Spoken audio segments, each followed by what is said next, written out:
മറ്റുള്ളൊരു വക്രത കാണിക്കും, വഞ്ചന കാണിക്കും. പക്ഷേ ഈ യുദ്ധത്തിൽ നീ ആ വക്രതയും വഞ്ചനയും കാണിക്കരുത്. കാര്യം എന്താണ്? വിജയം നൽകുന്നത് കർത്താവാണെന്ന്. അപ്പം കർത്താവ് ഒരു വിഷയത്തിൽ ഇടപെടാൻ വേണ്ടി നിങ്ങൾ ആഗ്രഹിച്ചാൽ പിന്നെ ലോകത്തിൻ്റെ ആയുധങ്ങൾ നമ്മൾ എടുക്കരുത്. ലോകത്തിൻ്റെ ആയുധങ്ങളിലാണ് അത് ഒന്നിട്ട് വായിച്ചത് 2:15. അങ്ങനെ നിങ്ങൾ നിർദോഷരും നിഷ്കളങ്കരുമായി തീർന്ന് വഴിപിഴച്ചതും വക്രതയുള്ളതുമായ അവരെ കുറിച്ച് ഈശോ പറയണതാണ്. അവന്മാർ വഴിപിഴച്ചതാണ്, വക്രതയുള്ളവരാണ്. വക്രതയുള്ളവരും ഇതുപോലെയുള്ള ആൾക്കാരോട് നമ്മൾ പെരുമാറണത് അതേ നാണയത്തിൽ പെരുമാറരുത്. പിന്നെന്ത് ചെയ്യണം?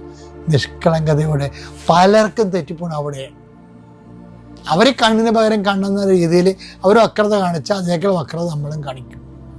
അപ്പോൾ എന്താ പറ്റണമെന്ന് വെച്ച് കഴിഞ്ഞാൽ കർത്താവിന് രണ്ടുപേരും ഒരുപോലെ പോകും, ഇടപെടാൻ പറ്റാതെ വരും. അപ്പം ദൈവത്തിന് ഇടപെടാൻ പറ്റാത്ത വിധത്തിൽ, രക്ഷിക്കാനാവാത്ത വിധത്തിൽ നമ്മളെ കുറുകിപ്പോകരുത്. ദൈവത്തിൻ്റെ കാര്യം കുറുകിപ്പോകണമല്ല പ്രശ്നം, നമ്മൾ കുറുകിപ്പോകാതിരിക്കാൻ പ്രത്യേകം ശ്രദ്ധിക്കണം.